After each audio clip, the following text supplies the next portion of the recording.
آپ کے لیے کون سی ایسی شخصیت اس معاملے میں رول ماڈل تھی جو اس بات کا سبب بنی کہ آپ ایک طرف کالم بھی لکھیں اور دوسری طرف یہ شاعری کا جو نزول، یہ کب سے اس کا سلسلہ شروع ہوا؟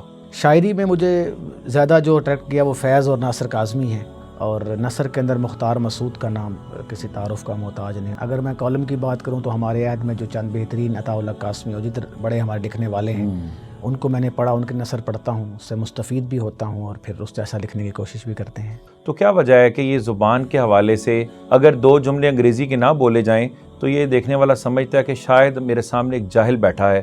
کیا وجہ ہے کہ اس میں بھائی ابھی میں تک سمجھتا ہوں کہ implementation یہ نہیں صرف احساس کمتری ہے اور کچھ بھی نہیں ہے۔ چلتا رہے جو آبلا پائی کے باوجود، منزل کا مستحق وہی صحرا نورد ہے۔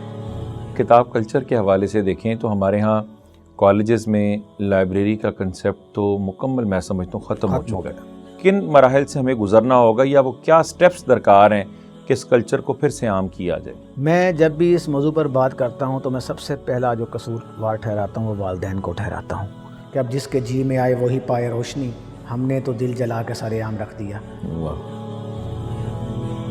بسم اللہ الرحمن الرحیم۔ السلام علیکم، میں ہوں محمد افتخار خان، پروگرام مہمان خاص کے پلیٹ فارم سے۔ مہمان خاص میں آج جس شخصیت کی ہم آپ سے ملاقات کروانے جا رہے ہیں ان کا تعلق مختلف شعبہ جات سے ہے۔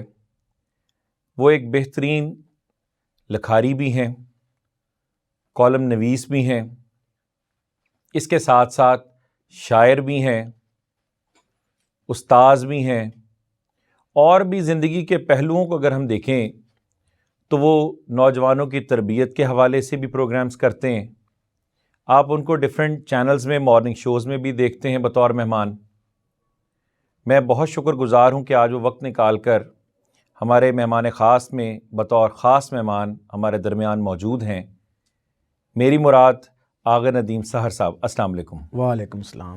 پہلے تو بہت شکریہ کہ آپ نے مصروفیات میں سے وقت نکالا اور آج ہمارے درمیان آپ موجود بھی ہیں۔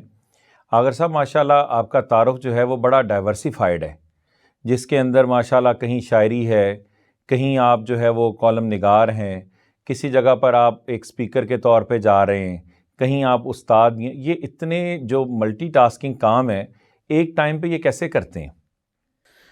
بسم اللہ الرحمن الرحیم۔ سب سے پہلے تو میں نہر ٹی وی کا شکر گزار ہوں کہ آپ نے مجھے موقع دیا اور میری گفتگو جو ہے وہ میرے سامعین تک پہنچائی، اور آپ کا بھی بہت شکریہ کہ آپ نے اس محبت سے نوازا۔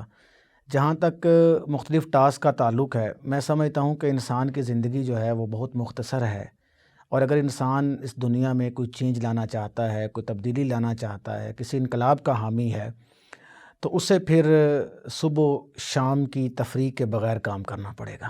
بالکل، یعنی وہ اتنا کسی کا شعر ہے، چلتا رہے جو آبلا پائی کے باوجود، منزل کا مستحق وہی صحرا نورد ہے۔ واہ۔ تو آپ کے پاؤں میں چھالے پڑ جائیں، آپ پھر بھی چل رہے ہیں اپنی منزل پر۔ تو میں سمجھتا ہوں کہ یہ ساری جو ڈائمینشنز ہیں یہ کہیں نہ کہیں ایک جگہ پر اکٹھی ہوتی ہیں، اور وہ ہے نوجوانوں کی تربیت سازی۔ چاہے وہ شاعری ہے، چاہے وہ نثر ہے، چاہے ادب ہے۔ معاشرے کی تربیت، معاشرے کے خد و خال بہتر بنانا، معاشرے کو اپنے طور پر جو ہے وہ کہتا ہے کہ شکوائے ظلمت شب سے تو کہیں بہتر تھا۔ ہم اپنے حصے کی وہ شمع جو ہے وہ جلانا چاہتے ہیں، وہ چاہے کسی حوالے سے بھی ہو ہم کام کر رہے ہیں۔ بہت خوب۔ اچھا، اس میں یہ بتائیے گا کہ آپ ماشاءاللہ کالم بھی لکھتے ہیں، کیونکہ ادھر ایک طرف ادب، ایک طرف نثر اور دوسری طرف شاعری، ان دونوں کا امتزاج جو ہے یہ دو عمومی طور پہ دیکھا جاتا ہے کہ دونوں شخصیت کے مختلف پہلوؤں میں یہ دیکھنے کو ملتا ہے۔ تو آپ کے لیے کون سی ایسی شخصیت اس معاملے میں رول ماڈل تھی جو اس بات کا سبب بنی کہ آپ ایک طرف کالم بھی لکھیں اور دوسری طرف یہ شاعری کا جو نزول، یہ کب سے اس کا سلسلہ شروع ہوا؟ میری جو پہلی پہچان ہے افتخار بھائی وہ بطور کہانی کار ہے۔ میں نے پہلے ایک نثر لکھی، کہانی لکھی، اور یہ بات ہے 2003-04 کی، جب ایک ماہانہ میگزین نکلتا تھا تو اس میں میں نے ایک چھوٹی سی کہانی لکھ کے بھیجی تھی۔ یہ آغاز تھا۔ پھر جو کالم ہے یہ میرا ایک شوق تھا، جنون تھا، اور میں نے شروع میں جس طرح میری کتاب کے دیباچے میں اس کا ذکر بھی ہے بڑی تفصیل سے، اس میں نے ذکر کیا کہ 2006-07 کے راؤنڈ اباؤٹ میں ایک اخبار کے ایڈیٹر کو کالم دینے گیا تو اس نے کالم ٹیبل پہ پھینکتے ہوئے کہا کہ پہلے لکھنے کا طریقہ تو سیکھ لے۔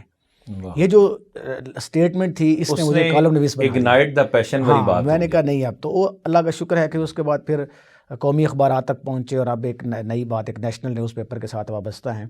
تو شاعری جو ہے یہ بھی آپ سمجھ لیں کہ یہ 2002 سے شروع کی. میں نعت خان تھا بیسیکلی, اور نعت کے شعر کہتا کہتا کہتا غزل کی جانب بھی آ گئے, نظم کی جانب بھی آ گئے. تو یہ دونوں چیزیں ساتھ ساتھ ہیں. باقی یہ ہے کہ اب اگر یہ کہیں کہ ہمارا رول ماڈل کون ہے, تو شاعری میں مختلف شاعروں کو میں نے اپنایا, نثر میں نے مختلف لوگوں کو پڑھا.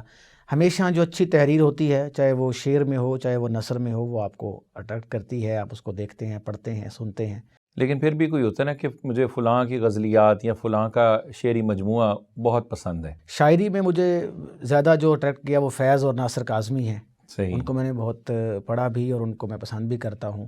اور نثر کے اندر مختار مسعود کا نام کسی تعارف کا محتاج نہیں, ان کو میں نے پڑھا بھی اور وہ میرے پسندیدہ ہیں. اگر میں کالم کی بات کروں تو ہمارے عہد میں جو چند بہترین عطاء اللہ قاسمی اور جتنے بڑے ہمارے لکھنے والے ہیں, ان کو میں نے پڑھا, ان کے نثر پڑھتا ہوں, اس سے مستفید بھی ہوتا ہوں اور پھر اس جیسا لکھنے کی کوشش بھی کرتے ہیں. پچھلے دنوں آپ نے کالم بھی بشریٰ رحمان صاحبہ پہ لکھا تھا. جی بشریٰ رحمان صاحبہ ہماری عہد کی ایک بہترین خاتون ناول نگار تھی. میں نے اس کالم میں بھی ذکر کیا کہ ہمارے ہاں خواتین ناول نگاروں نے بالکل چند موضوعات کے علاوہ کسی نئے موضوع کو نہیں چھیڑا. آپ دیکھیں, آپ اس وقت جو بھی خواتین ناول لکھ رہی ہیں, ان کی خواہش ہوتی ہے کہ ناول بھی بن جائے, ڈرامہ بھی ہو جائے. وہی ناول ہے, وہی ڈرامہ ہے. ڈائجسٹ مارکا خواتین کے پاس کوئی موضوع نہیں رہا. اس کا نقصان یہ ہوا کہ نہ ہمارے پاس بڑا ناول لکھا گیا خواتین کے ہاتھوں سے, نہ کوئی ڈرامہ اچھا آیا. اچھا, ناول میں اور ڈرامے میں بنیادی طور پر کن چیزوں کا فرق ہوتا ہے؟ ناول جو ہے وہ آپ جب پڑھ رہے ہوتے ہیں اس کے اندر اس انداز میں آپ منظر کشی صرف ریڈ کر رہے ہوتے ہیں. ڈرامہ جو ہے وہ زیادہ بہتر انداز میں آپ اسے محسوس کر سکتے ہیں. ایک چیز ہوتی ہے جس کا پریکٹیکل کہتے ہیں, تجربہ. تو ڈرامہ جو ہے وہ تجربے سے آپ کو گزارتا ہے, اور ناول جو ہے وہ جو بڑا ناول ہوتا ہے اس میں تو ظاہری بات ہے وہ آپ جب پڑھ رہے ہوتے ہیں تو آپ اس کے ساتھ سفر کر رہے ہوتے ہیں. تو دونوں کی اپنی اپنی حیثیت ہے, لیکن دونوں مختلف اصناف ہیں.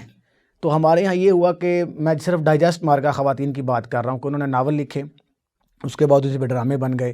اور موضوع کیا ہے, آپ جتنے بھی انٹرٹینمنٹ چینلز ہیں آپ ان پہ جا کے دیکھیں, سارے ڈرامے ایک ہی موضوع سے جڑے ہوئے ہیں. ویمن امپاورمنٹ بھی. ہاں, اور اس نہیں وومن امپاورمنٹ بھی ہے, لیکن عشق, وصال اور میں ان موضوعات کا یہاں اس پلیٹ فارم پہ ذکر بھی نہیں کرتا کیسے بے ڈھنگے موضوعات جو ہیں ہمارے ڈرامہ میں چلے. تو ہر ڈرامے کے اندر یہی آتا ہے, لڑکی بھاگ گئی, اس کو لڑکی بھاگ گئی اور دیکھیں جی دیور کے ساتھ فلاں پھنسا ہوا, جیٹ کے ساتھ فلاں پھنسا ہوا, ایک سسر نہیں چھوڑا, سسر نہیں. اور اس طرح کے موضوعات آپ لا کے آپ کیا ثابت کرنا چاہتے ہیں معاشرے کے اندر؟ یہ کون سی تربیت سازی ہے جو آپ اس نئی نسل کی کر رہے ہیں؟ اور ایون کہ انہوں نے ابھی حالیہ دنوں میں بھی ڈرامہ چل رہا تھا, اس کے اندر بھی انہوں نے, یہ مجھے نام لینا پڑے گا ہم چینل کے اوپر, اس کے اندر بھی یعنی وہ قصہ مہربانوں کے نام سے چل رہا ہے. آپ دیکھیں کہ اس کے اندر بھی انہوں نے ساری شب عروسی کی گفتگو اور یہ سارا سلسلہ کچھ نہیں چھوڑا. اور سر یقین جانیے اس طرح انہوں نے یہ ڈرامے بنا کے اتنا عجیب و غریب ماحول پیدا کر دیا ہے ہماری نئی نسل کے سامنے. تو میں سمجھتا ہوں کہ ہماری نوجوان نسل کی, جس طرح کچھ عرصہ پہلے ایک جگہ پر ہم نے ایک سیمینار کیا کہ role of media in shaping youth of mind, تو میں سمجھتا ہوں کہ سب سے زیادہ نوجوانوں کی ذہن سازی کو خراب کرنے میں, ذہن کو خراب کرنے میں میڈیا نے رول پلے کیا, اور نجی چینلز نے رول پلے کیا. اب دیکھیں نا, آپ نے چھوڑنا تھا ان کو کلرز کو یا سٹار پلس کو پیچھے چھوڑنا تھا. جی بالکل. آپ نے اسی کے توڑ میں ویسے ہی سوپ اور یہ چیزیں چلائیں, اور ان چلانے کا نقصان آپ نے کیا کیا ہے, آپ نے تباہ کر دیا ہے کہ یعنی کوئی چیز چھوڑی نہیں. لیکن اس میں جو کلچر اور جو ماحول دکھایا جا رہا ہے ہمارا معاشرہ بھی اس کا بھی متحمل نہیں ہے میرا خیال. اور اسپیشلی آپ نے عورت اور مرد دونوں کا چہرہ بڑا مسخ کر دیا ہے. بالکل. اور ہم اس کو وومن امپاورمنٹ کہہ دیتے ہیں, کبھی کچھ کہہ دیتے ہیں, حالانکہ یہ سب کچھ صرف وہ کیا کہتے ہیں کہ ریٹنگ کے چکر میں اور کمرشل ایڈ. مجھے یاد پڑتا ہے کچھ عرصہ پہلے مجھے ایک ٹی وی چینل پہ بلایا, نجی چینل, اس نے مجھے کہا سر آپ میں پروگرام شروع کرنا چاہتے ہیں یہ وہ. جب میں نے ان کو ادبی پروگرام وغیرہ کی فہرست تھی تو انہوں نے کہا سر اس کی ریٹنگ کیا آئے گی؟ تو میں نے کہا سر آپ کو پھر ایسا پروگرام چاہیے جس کی ریٹنگ ہو, تو پھر آپ یہاں پر ڈانس کروائیں, اس طرح کلچر پروموٹ کریں, بہت مثالیں لگائیں, جھوٹ بولیں. لیکن جب آپ اس طرح کا پروگرام کریں گے جس میں نوجوانوں کو آپ سمجھانے کی کوشش کریں گے کہ ہمارا تعلق ایک مشرقی کلچر سے ہے, مشرقی تہذیب سے ہے, اور ہماری تہذیب بھی بہت رچ ہے, یہ نہیں کہ ہم کوئی لولے لنگڑے ہیں, ہمارے پاس زبان نہیں ہے, ہمارے پاس کلچر نہیں ہے, لیکن ہم نے دوسری تہذیبوں کو نمائندگی دے کر یہ ثابت کرنے کی کوشش کی ہے, نہ ہمارے پاس زبان ہے, نہ ہمارے پاس کلچر ہے, ہم تو لولی لنگڑی قوم ہیں. آپ دیکھیں اردو زبان کی اگر ہم بات کریں, اپنی زبان کا ذکر کیا, کتنا خوبصورت اس کا جو ہے, اس میں اگر یہ دیکھیں لب و لہجہ ہے, بالکل, کہ جس میں چھوٹے اور بڑے کا احترام ہے, جس میں تم اور آپ کی تمیز ہے, بالکل, میں اور ہم میں فرق ہے. اور آپ یہی دیکھیں انگلش کے اندر یو کا جملہ بڑے چھوٹے بڑے سب کے لیے ایک ہے بالکل. اور ہمارے ہاں چیز ہے کہ یہ لشکری زبان ہے لیکن اس کے اندر الفاظ کا جو استعمال اور جو چناؤ اتنا خوبصورت ہے کہ جو یقین جانے ہمیں اس پہ فخر کرنا چاہیے. اور ایسی کوئی زبان نہیں جس میں اتنا ادب و احترام، اتنی مٹھاس، اتنا رکھ رکھاؤ میں دکھتا ہو. تو کیا وجہ ہے کہ یہ زبان کے حوالے سے خاص طور پر ہمارے ملک کے اندر ابھی تک، حالانکہ دفتری زبان رائج ہونے کے باوجود اس گورنمنٹ نے بھی بیڑا اٹھایا، لیکن عملی طور پر ابھی بھی اگر 2 جملے انگریزی کے نہ بولے جائیں تو یہ دیکھنے والا سمجھتا ہے کہ شاید میرے سامنے ایک جاہل بیٹھا ہے. کیا وجہ ہے کہ اس میں بھائی ابھی میں تک سمجھتا ہوں کہ implementation نہیں یہ ہوئی؟ صرف احساس کمتری ہے اور بس کچھ بھی نہیں ہے. گوروں سے انسپائرڈ ہیں. ہاں انسپائرڈ ہیں اور کچھ بھی نہیں. دیکھیں آج اس ملک کے آئین میں لکھا ہے 73 کے کہ آپ جناب آپ کی قومی زبان اردو ہے، سرکاری زبان اردو ہوگی، لیکن ہماری ابھی تک سرکاری زبان اردو نہیں ہے. ہم دیکھتے ہیں سب اور کچھ ان انگلش کو یہ نہیں کلچر ہے. نظر آتا کہ جرمنی میں یا چائنا میں بیٹھے وہ لعنت تصور کرتے ہیں انگریزی بولنا، وہ اپنی زبانوں کو ترجیح دیتے ہیں. کوئی بھی دوسرا ملک آپ اٹھا کے دیکھیں، آپ اس چیز کو نوٹ کریں کہ کوئی باہر کے ملک سے ان کا نمائندہ آتا ہے تو وہ یہاں آ کے اپنی زبان بولتا ہے اور ساتھ ٹرانسلیٹر رکھنا پڑتا ہے ہمیں. اور ہمارے جو حکمران گزرے ہیں بدقسمتی سے وہ اپنی قوم سے خطاب انگریزی میں کرتے رہے ہیں. اور یہ صرف اپنے گناہ چھپانے والی بات ہے، نہ کسی کو سمجھ آئے نہ کچھ نہ کچھ. اور دوسری بات یہ کہ دنیا کی چوتھی بڑی زبان ہے اردو اس وقت. بالکل ایسے ہی ہے. اور دوسری چوتھی بڑی زبان کے ساتھ ہم نے کیا سلوک کیا کہ یہاں پر ہم جو 2-4 لفظ انگریزی کے بولتا ہے ہم اسے پڑھا لکھا ثابت کرنے کی کوشش کرتے ہیں. اور جو اردو میں بات کرتا ہے، آپ کلچر کو دیکھ لیں، آپ کہیں شلوار قمیض میں جائیں تو اس کا آپ کا امپیکٹ ہوگا، پینٹ شرٹ میں جائیں تو اور ہوگا. اور مزید اگر آپ اس کو لیکن اس میں پھر کہوں گا آپ کی بات کو ٹوکتے ہوئے کہ یہ جنید جمشید کو بڑا کریڈٹ جاتا ہے، اللہ تعالیٰ اس کی قبر کو منور کرے، کہ جس نے ہمارے قومی لباس کو ریوائیو کیا ہے. اور نہ صرف پاکستان میں، پوری دنیا میں دیکھیں کہ اس میں جے ڈاٹ جب سے اوپن ہوا ہے تو لوگ اس کو اب ایک برانڈ کے طور پہ کنسیڈر کرتے ہیں اور پہنتے ہیں اور فخر محسوس کرتے ہیں. وجہ یہ کہ قوم کوئی بھی تب تک اپنا جس نے ماضی اپنا بھلا دیا، گوا دی ہم نے جو اسلاف سے میراث پائی تھی، تو وہ میں یہ یہ چیز ہے. سمجھتا ہوں کہ سر زبان ہے یا کلچر ہے یا لباس جس کو بھی ہم کہہ رہے ہیں اس کو محض زبان سمجھیں، اس کو محض کلچر سمجھیں، لیکن اس کو اتنا سر پہ سوار کر لینا کہ آپ کہیں گے جس کے بغیر جو ہے وہ یہاں بہت ناگزیر ہو گیا، یہ انتہائی چیز جو ہے یہ غلط ہے. اور جو عظیم قومیں ہوتی ہیں ان کا یہ شیوا بالکل بھی نہیں ہوتا. اچھا، اس میں اگر صاحب یہ بھی بتائیے گا کہ آپ کی جو شعری مجموعہ ہے وہ اب تک جو ہے وہ مارکیٹ میں اگر آ چکا ہے تو اس کا نام کیا ہے؟ میرا سر 2009 میں نعتیہ کتابچہ شائع ہوا تھا تحفہ نعت کے نام سے. 2012 میں میرا شعری مجموعہ مارکیٹ میں آیا لوح ادراک کے نام سے. صحیح. تو اس کے بعد پھر 13 میں نے طالب ہاشمی کی کہانیوں کا انتخاب کیا تھا، وہ کتاب چھپی. ابھی 2022 میں ایک طویل عرصے بعد میری کالموں کی کتاب جو ہے وہ آ رہی ہے کالم نگری کے نام سے. صحیح. تو اپنا جو شعری مجموعہ ہے اس میں سے چند اشعار کچھ میں ملے جلے سنا دیتا ہوں. جی آپ کو. ضرور ضرور. ہم درختوں کو اگر خواب سنانے لگ جائیں، ہم درختوں کو اگر خواب سنانے لگ جائیں، ان پرندوں کے تو پھر ہوش ٹکانے لگ جائیں. اور آخری پل ہے ذرا بیٹھ کے باتیں کر لیں، آخری پل ہے ذرا بیٹھ کے باتیں کر لیں، عین ممکن ہے پلٹنے میں زمانے لگ جائیں. اور کوزہ گر تم سے میرے خواب نہیں ٹھیک بنے، کوزہ گر تم سے میرے خواب نہیں ٹھیک بنے، بس یہی سوچ کے پھر چاک گھمانے لگ جائیں. ہم نوافل میں تیرے نام کی تسبیح کریں، ہم نوافل میں تیرے نام کی تسبیح کریں، یوں بھی مسجد میں تیرا ہجر منانے لگ جائیں. واہ.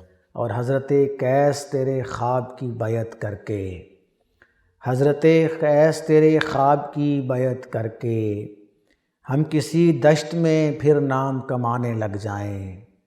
اور ہم ہیں تنہائی کے مارے ہوئے کمرے کے مکین، ہم ہیں تنہائی کے مارے ہوئے کمرے کے مکین، جو بھی مل جائے اسے دوست بنانے لگ جائیں. واہ جی واہ. اور ہم نئے دور کے عاشق بھی عجب ہیں کہ ندیم، ہم نئے دور کے عاشق بھی عجب ہیں کہ ندیم، جو بھی مل جائے اسے شعر سنانے لگ جائیں. بہت خوب. آخری پل ہے ذرا بیٹھ کے باتیں کر لیں، عین ممکن ہے پلٹنے میں زمانے لگ جائیں. واہ جی واہ ماشاء اللہ. یہ کلام جو ہے یہ آگر صاحب یہ کس کا ہے؟ یہ میرے ہی. اچھا ماشاء اللہ خود لکھا ہے. بہت خوب. بڑا یعنی ماشاء اللہ اس کے اندر الفاظ کا چناؤ اور اسپیشلی آپ نے لوگوں کے دل کے تار چھیڑ دیے ہیں اس اعتبار سے. یہ تو ماشاء اللہ آپ نے جو ہے وہ اپنا ایک مجموعہ میں سے ہمیں ایک جو ہے وہ چند اشعار سنائے. ایسا کون سا کبھی آپ سمجھتے کہ جو میں نے کالم لکھا تھا جو بڑا ہٹ کے تھا اور آج بھی مجھے وہ بہت پسند ہے کہ جو میں نے کالم اپنا لکھا تھا، وہ کوئی ایسا چھوٹا کون سا موضوع تھا؟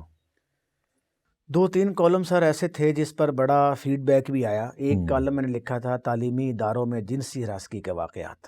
صحیح. یہ بالکل ایک ایسا موضوع تھا جس پہ ہمارے ہاں بولا بھی نہیں جاتا، لکھا بھی نہیں جاتا، خاص کر کے جامعات کے اندر جو ہماری جو فیمیل اسٹوڈنٹس کو جو جس اذیت کا سامنا ہے، اور میل ہراسگی کو بھی ہم نے اس میں موضوع بنایا کہ دونوں طرح سے میں نے اس موضوع کو، اور یہ 2 سے 3 قسطوں میں چھپا، اور اس پر یونیورسٹی سے اساتذہ کی طرف سے اور ہر طرف سے بڑا فیڈ بیک آیا کہ آپ نے بالکل نئے موضوع پہ بات کی. نہیں تو یہ فیڈ بیک پازیٹیو آیا یا نیگیٹو آیا؟ دونوں طریقوں سے آیا. ایک کچھ نے کہا جی آپ نے اس میں میل کی فیور کی، کسی نے کہا جی آپ نے، لیکن میں نے دونوں طرح سے اس کو لکھنے کی کوشش کی کہ دونوں کا قصور کہیں نہ کہیں جو ہے وہ موجود ہے.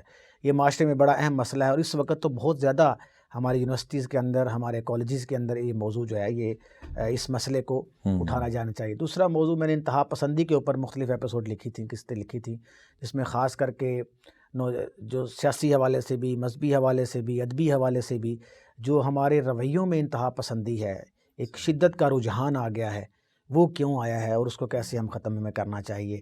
پھر کتاب کلچر کے اوپر میرے بہت سارے کالم آئے کہ ہمارے ہاں یہ کہا جاتا ہے کہ جو ہماری نوجوان نسل ہے وہ کتاب سے بہت دور ہوئی ہے، تو اس کی وجوہات کیا ہیں اور ہم دوبارہ کتاب کلچر کو کیسے واپس لا سکتے ہیں. یہ موضوعات وہ تھے جو بہت زیادہ اس پہ بار بار لکھا بھی گیا اور اس کا فیڈ بیک بھی بہت اچھا آیا. اچھا، آپ کے بات آئی، موضوع سے یاد آئی کہ کتاب کلچر کے حوالے سے دیکھیں تو ہمارے ہاں کالجز میں لائبریری کا کنسیپٹ تو مکمل میں سمجھتا ہوں ختم ہو چکا ہے.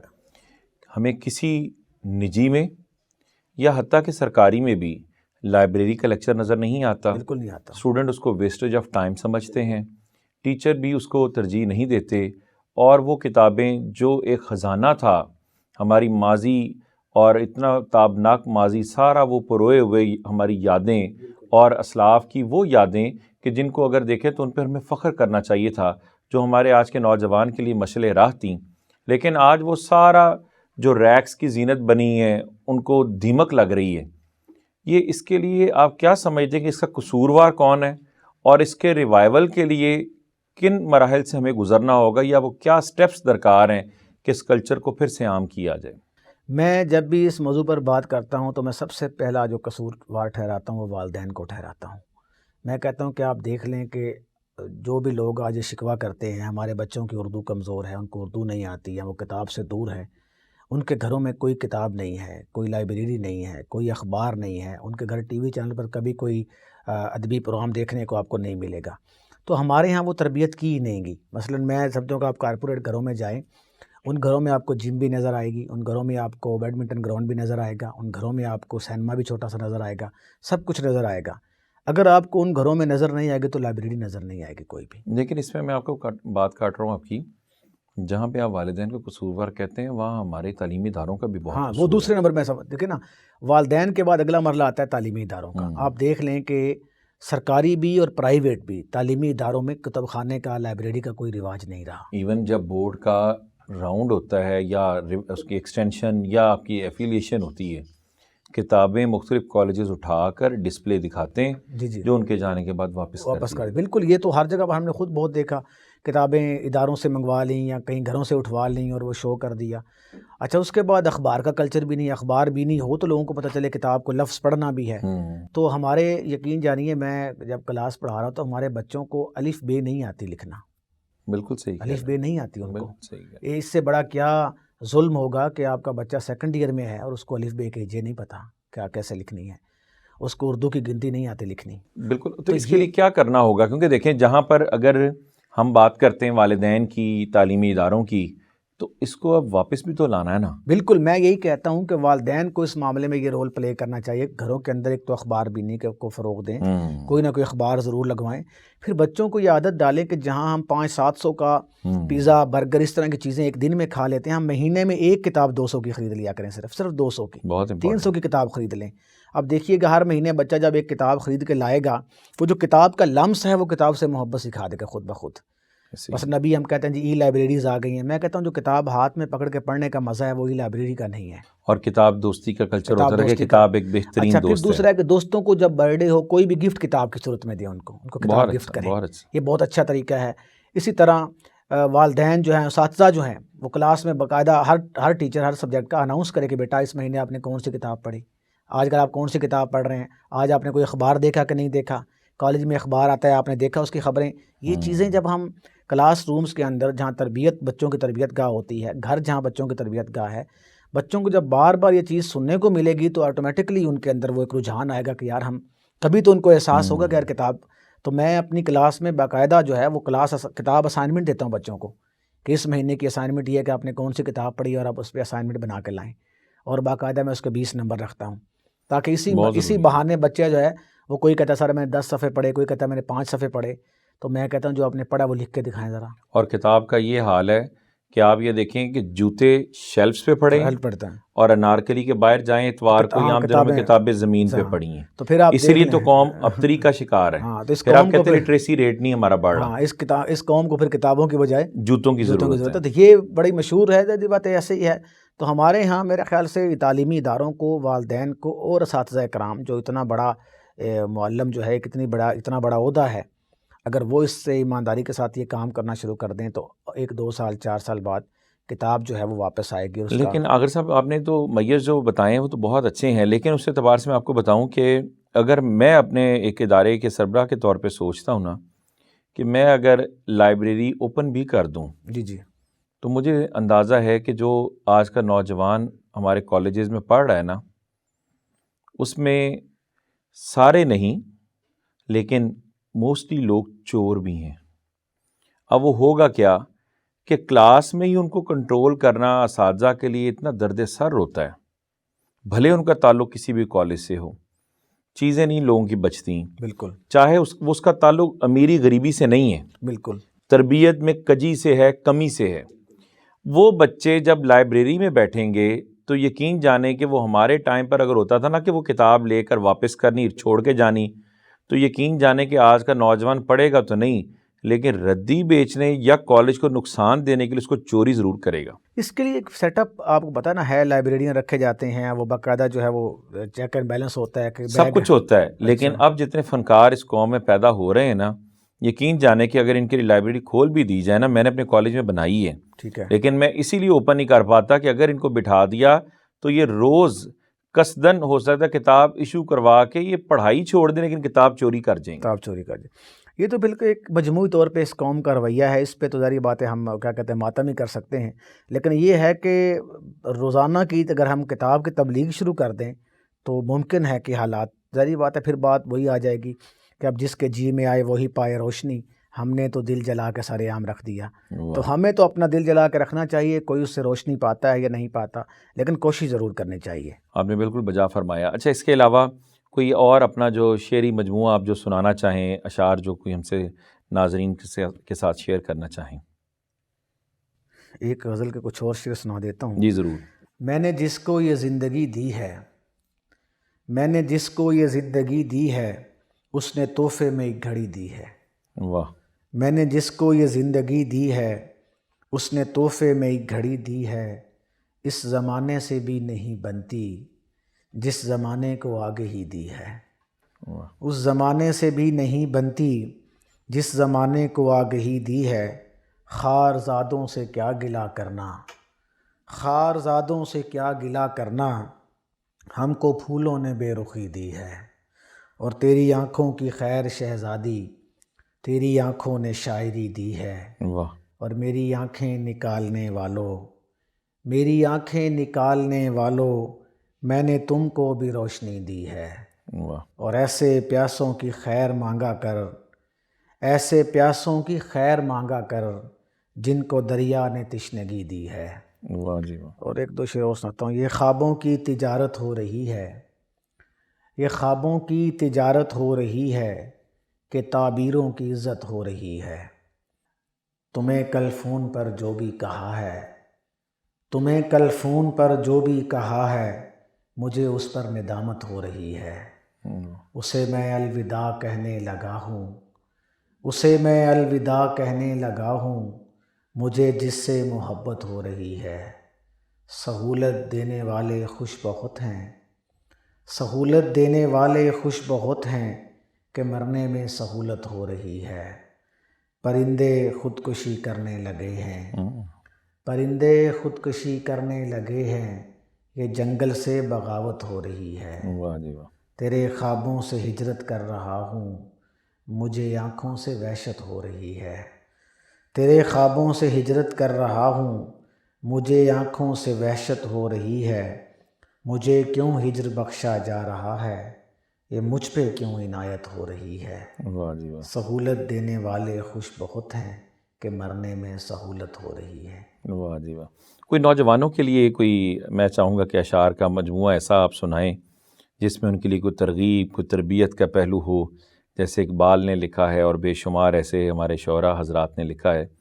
اس حوالے سے میں چاہوں گا کہ نوجوانوں کے لیے کوئی آپ اشعار جس میں جو سبق آموز بھی ہوں، اور اللہ کرے کہ ان کو یہ اردو سمجھ آ جائے۔ ویسے تو سلیبس کی کبھی سمجھ نہیں آئی، لیکن اللہ کرے کہ جو آپ یہ غزل ہمیں یا کوئی ان کو نظم یا کوئی شعری مجموعہ جو آپ پیش کریں، ان کو اس کا ترجمہ اور معنی اور مقصد بھی سمجھ آ جائے۔ یہ کچھ ہے، ایک غزل ایسی ہے جس میں مختلف موضوعات ہم نے کیے ہیں، اور جس کا خاص موضوع یہ ہے کہ ہم پازیٹیوٹی کی طرف چل رہے ہیں۔ دیار شب میں محبتوں کا نگر بساؤ، ادھر تو آؤ۔ واہ۔ دیار شب میں یعنی کہ اندھیر نگری ہے، اور ہمیں ایک محبت کا چراغ جلانے کی کوشش جو ہے وہ کرنی چاہیے۔ دیار شب میں محبتوں کا نگر بساؤ، ادھر تو آؤ، ہماری آنکھوں میں آگہی کا دیا جلاؤ، ادھر تو آؤ۔ اور مجھے خبر ہے کٹھن سفر ہے محبتوں کا مگر میری جاں، ہمیں خبر ہے، مجھے خبر ہے کٹھن سفر ہے محبتوں کا مگر میری جاں، محبتوں کے کٹھن سفر کو حسین بناؤ، ادھر تو آؤ۔ کہ ہمیں محبت کے ریوائول کے لیے بات کرنی چاہیے۔ لوحد فردا کے ایک لمبے سفر سے واپس میں آ رہا ہوں، لوحد فردا کے ایک لمبے سفر سے واپس میں آ رہا ہوں، سو میری راہوں میں چاند تارے نظر بچھاؤ، ادھر تو آؤ۔ اور دیار وحشت میں غم رسیدہ ہوا کے جھونکوں میں بیٹھ کر وہ، دیار وحشت میں غم رسیدہ ہوا کے جھونکوں میں بیٹھ کر وہ، ہماری فرقت میں جو کہی ہے غزل سناؤ، ادھر تو آؤ۔ اور یہ ہمارے ہاں جو ہم نے روایت کے بت بنائے ہیں اپنے ارد گرد، اس بت کو توڑنے کی بات ہوئی ہے۔ میں توڑ دوں گا روایتوں کے سبھی خداؤں کو دیکھ لینا، میں توڑ دوں گا روایتوں کے سبھی خداؤں کو دیکھ لینا، میں عہد حاضر کا بت شکن ہوں، مجھے جلاؤ، ادھر تو آؤ۔ حضرت ابراہیم علیہ السلام کی وہ سارا تعلیمی میں نے اس میں استعمال کی ہے کہ انہوں نے بھی ایک بت شکن کا کردار ادا کیا، اور ہمیں بھی اس معاشرے کے اندر جو وہ روایت کے بت ہیں جس نے ہمیں ہماری مشرقی تہذیب سے دور کیا، جس نے ہمیں ہمارے کلچر سے دور کیا، ہمیں زبان سے دور کیا، اور ہمارے اندر ایک متشدد رجحانات کو فروغ دیا، ان روایتوں کے بتوں کو ختم کر کے ہمیں ایک اپنی تہذیب کے ساتھ جڑنا پڑے گا۔ اور اس کا آسان ترین طریقہ ہے کتاب کلچر۔ جو بھی لوگ کتاب سے جڑتے ہیں، وہ سعد اللہ شاہ صاحب کا شعر ہے کہ بڑھا دیتی ہیں عمروں کو نہ جانے یہ کتابیں کیوں، میں چھوٹا تھا مگر سر پر کئی صدیوں کا سایہ تھا۔ کہ جو کتاب سے جڑ جاتا ہے قدرتی طور پر اس کے رویے میں، اس کے مزاج میں ایک مثبت تبدیلی آنا شروع ہو جاتی ہے، ٹھہراؤ آ جاتا ہے، تبدیلی آتی ہے، اور وہ محسوس کرتا ہے کہ یار یہ معاشرہ میرے کندھوں پہ ہے، میں نے اس کو بنانا ہے، سنوارنا ہے۔ اور سوشل میڈیا کی دوڑ میں، مادیت پرستی کی دور میں نوجوان اس چیز کا احساس نہیں کر پا رہے کہ اس معاشرے کی خد و خال بنانے کا جو فریضہ ہے وہ ہمارے کندھوں پر ہے، ہم نے اس کو ٹھیک کرنا ہے۔ تو یہ صرف کتاب ہے، اور استاد ہمارے معاشرے کا سب سے جو ہے وہ مقدم شعبہ ہے، اور وہ اساتذہ اگر یہ کردار ادا کریں اپنے بچوں کی تربیت سازی کا، والدین تربیت سازی کا، اور سب سے بڑی بات ہم ویب ٹی وی پہ بیٹھے ہیں، ٹی وی چینلز جو ہیں، آپ افتخار صاحب دیکھیے کہ اس وقت کسی ٹی وی چینل پہ کوئی ادبی پروگرام نہیں چل رہا، کوئی بھی نہیں ہے، بالکل ایسے بغیر ایک کے پی ٹی وی پہ اوپر رات گئے آتا ہے اور وہ پی ٹی وی کو دیکھتا نہیں ہے۔ جتنے بھی نجی چینلز ہیں ان میں ٹاک شوز نظر آئیں گے، ان کو آپ ایوارڈ شوز نظر آئیں گے، ان میں آپ کو ڈرامے نظر آئیں گے، کوئی ادبی بیٹھک نہیں ہے جس میں رات کو کوئی ادبی آدمی بیٹھتا ہے، کوئی کسی کتاب کی بات کرتا ہے، کوئی تہذیب کی بات کرتا ہے، کوئی زبان کی بات کرتا ہے، کوئی بھی نہیں ہے۔ تو ہمارے میڈیا کو اس جانب توجہ دینی چاہیے تاکہ اس معاشرے کی جو ہے اس کی سمت درست ہو سکے۔ بہت خوب۔ اچھا، اسی بات میں مجھے یاد آیا کہ آپ کی جو اپنی پسندیدہ کتاب ہوتی ہے انسان کو، میں نے فلاں کتاب پڑھی مجھے بہت پسند ہے. آپ کی پسندیدہ کتاب کون سی تھی؟ میں وہی کہہ رہا ہوں کہ مختلف کتابیں میں نے بڑی، مختار مسعود صاحب کی چاروں کتابیں جو ہیں وہ بڑی، میں سب سے کہتا ہوں جو بھی نئے لکھنے والے میرے پاس آتے ہیں ان سے میں کہتا ہوں کہ مختار مسعود کی کتابوں کو ضرور پڑھیں. اگر آپ نثر اچھی لکھنی ہے، اگر آپ نے شاعری اچھی پڑھنی ہے تو فیض کی نسخہ ہے وفا ضرور پڑھیں. اگر آپ نے شاعری اچھی پڑھنی ہے اور آسان فہم پڑھنی ہے تو ناصر کاظمی کی شاعری کو ضرور پڑھیں. تو یہ جو 8-10 لوگ ہیں ہماری ناولوں میں، آپ بانو آپا ہیں یا قرۃ العین حیدر ہیں، ہاجرہ مسرور ہیں، ختیجہ مستور ہیں، یا شاعری میں فیض ہیں، ناصر ہیں، منیر نیازی ہیں، اسی طرح جو ہے یہ جو لوگ ہیں، روحانیت میں اگر اشفاق صاحب ہیں، یا تو ان لوگوں کو ضرور پڑھیں. اب ان کی کتابیں یہ ٹوٹل بھی کریں گے تو 50-60 کتابیں ہو جائیں گی. تو یہ 50 کتابیں وہ ہیں جو آپ کی زندگی بدل کے رکھ دیں گی. اشفاق احمد صاحب سے یاد آیا، بڑی معروف اور بڑی پسندیدہ شخصیت تھے بھی اور آج بھی ہیں، جو لوگ ان کو جانتے ہیں ماشاءاللہ ان کی ہر بات میں ایک سبق. اور شام میں وہ یاد ہے ایک پروگرام زاویہ کیا کرتے تھے. جی. اشفاق صاحب کی کوئی ایسی مشہور کتاب جو کہ ہمارے نوجوانوں کو اور آج کے لڑکوں کو، بچیوں کو پڑھنی چاہیے، وہ ضرور بتائیں. وہ زاویہ، آپ کو پتہ ہے کہ 3-4 اس کی 4 یا 5 اس کی ہیں جلدیں ہیں، کم از کم وہ ضرور پڑھیں. وہ ایسی کتاب ہے اس کے اندر ہر طرح کے موضوعات پہ بات ہوئی ہے.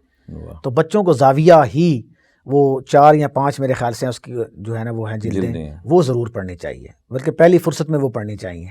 اس میں آپ کی تربیت بھی ہوگی اور آپ کو پتہ چلے گا کہ دور اندیش جو آدمی ہوتا ہے وہ کیسے سوچتا ہے. یہ لوگ دور اندیش تھے، جو انہوں نے اتنے سال پہلے بات کی آج وہ ثابت ہو رہی ہے. تو کوئی بھی تخلیق کار جو ہوتا ہے، کوئی بھی جو آرٹسٹ ہوتا ہے وہ دور اندیش ضرور ہوتا ہے. اللہ نے اس سے کام لینا ہوتا ہے تو اس کو دور کی، وہ کیا عربی کی ایک کہاوت ہے، الشعراء تلمیذ الرحمن، کہ شاعر اللہ کے شاگرد ہوتے ہیں. تو ہمیں آرٹسٹ کے ساتھ دیکھیں نا، آپ سر آرٹسٹ سے محبت کریں گے تو آپ کے معاشرے میں فنون لطیفہ کو فروغ ملے گا. بالکل. اگر آپ نہیں کریں گے تو آپ اپنے بچوں کو کبھی قائل نہیں کر سکتے کہ بیٹا آرٹس جو ہے، اردو لٹریچر جو ہے، یا باقی جو ہمارے مشرقی علوم ہیں ان کو پڑھنا چاہیے. وہ اس کو گناہ کبیرہ سمجھتے ہیں گھروں کے اندر. آپ میڈیا پر جو ہے وہ آپ زبان کا آپ کہیں کہ ہمیں اردو بچے کو کروا دیں، یا آپ کوئی اور ایسا فنون لطیفہ کا سبجیکٹ پڑھا دیں، تو وہ اس کو نہیں مانتے گھر والے. وہ کہتے ہیں جی بس ڈاکٹر کامیاب ہے یا انجینئر کامیاب ہے. نہ آپ کو پروفیسر بننے دیا جائے گا، نہ آپ کو کوئی عالم دین بننے دیا جائے گا. پوری پلاننگ کے ساتھ اس معاشرے کے اندر ان چیزوں کو ختم کیا گیا ہے. لیکن اگر صاحب میں اس میں بتاؤں کہ اس میں جہاں قصور یہ ساری چیزوں کا ہے، یہ سارے فیکٹرز انوالو ہیں، وہاں پر ہمارا یہ بھی ہے نا. آپ دیکھیں انگلش لینگویج کے لیے آپ نے بہت سارے کورسز آفر کر دیے. بالکل.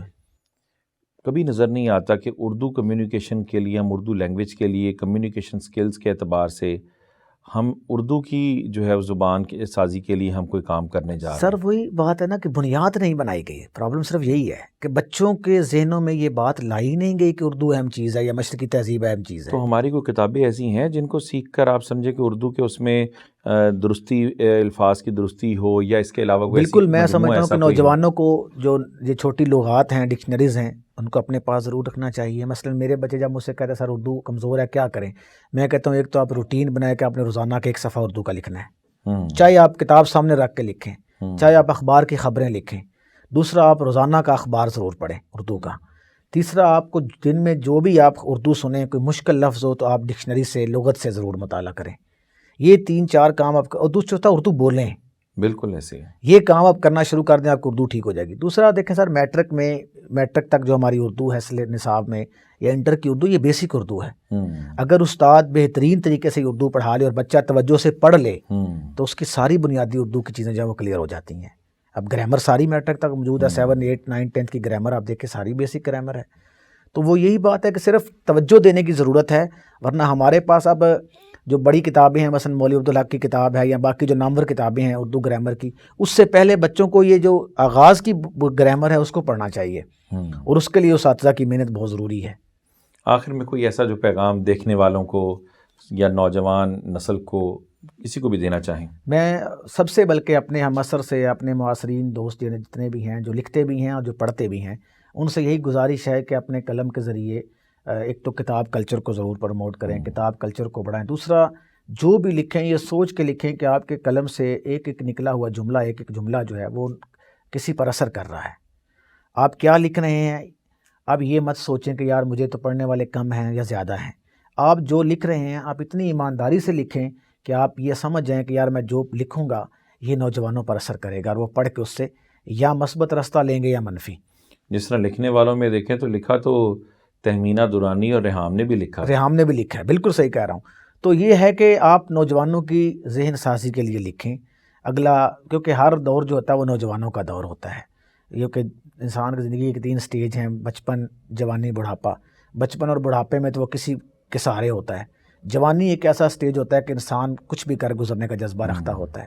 تو نوجوانوں کی تربیت سازی کے لیے ہم سب کو اپنی اپنی سطح پر جو ہے وہ کردار ادا کرنا ہے۔ بہت شکریہ آپ کے وقت کا، اور ایک آپ کے ساتھ جو نشست رہی، ادبی نشست، بہت کچھ یقین جانے کہ لوگوں کو سیکھنے کو بھی ملا ہوگا، اور ہمارے جو خصوصاً جو اس حوالے سے جو پروگرام ہمارے دیکھ رہے ہیں، جو بچے، جو نوجوان نسل جو شاعری سے، جو نثر سے رغبت رکھتے ہیں، آپ ان کے لیے یقیناً ایک مشعل راہ کے طور پر ایک ان کے لیے سمجھ لیں کہ ایک سمبل آف سکسیس یا بالکل سر، لرننگ کے حوالے سے اگر اس دیکھیں۔ وقت شروع ہوا کہ جب مجھے کہا گیا کہ بھئی تمہیں لکھنا ہی نہیں آتا، پھر 15 سال 12-13 سال میں نے اس فیلڈ کو دیے، آج کتابیں بھی ہیں اور اللہ تعالیٰ نے کچھ نہ کچھ عزت بھی دی ہے۔ تو میں یہی نوجوانوں کو کہتا ہوں کہ جو آپ کرنا چاہتے ہیں، چاہے کسی فیلڈ میں بھی جانا چاہتے ہیں، یہ سوچے سمجھے بغیر کہ کوئی آپ پہ تنقید کر رہا ہے، آپ اپنا سفر جاری رکھیں، لوہا منوائیں، لوہا چلے تو کٹ ہی جائے گا سفر آہستہ آہستہ۔ تو میں آخر میں پھر وہی شعر سناؤں جو پہلے سنایا کہ چلتا رہے جو آبلا پائی کے باوجود، منزل کا مستحق وہی صحرا نورد ہے۔ بہت خوب، اور اسی دعا اور امید کے ساتھ کہ آپ کا ہر آنے والا دن بخیر ہو اور اس کی شب جو ہے وہ بخیر ہو، اور خصوصاً اپنے جو ہمیں شعری مجموعہ جو آپ نے ہمارے ساتھ شیئر کیا، یقیناً یہ نوجوان جو ہمارے طلباء و طالبات ہیں، نوجوان نسل جو ہے، اس کے لیے آپ مشعل راہ ہیں کہ جو بچے شاعری سے یا نثر سے یا کالم نویسی کرنا چاہتے ہیں، کام جس طرح آپ نے کہا کوئی بھی ہو، شوق ہو تو یقین جانے کہ انسان منزل اپنی پا ہی لیتا ہے۔ اسی دعا اور امید کے ساتھ کہ آپ کے آنے والا ہر دن بخیر ہو اور اس کا انجام بھی بخیر ہو، انشاءاللہ۔ اور اور اگلی ایپیسوڈ میں ملاقات ہوگی ایک نئی مہمان شخصیت کے ساتھ۔ تب تک کے لیے اللہ حافظ و ناصر، السلام علیکم۔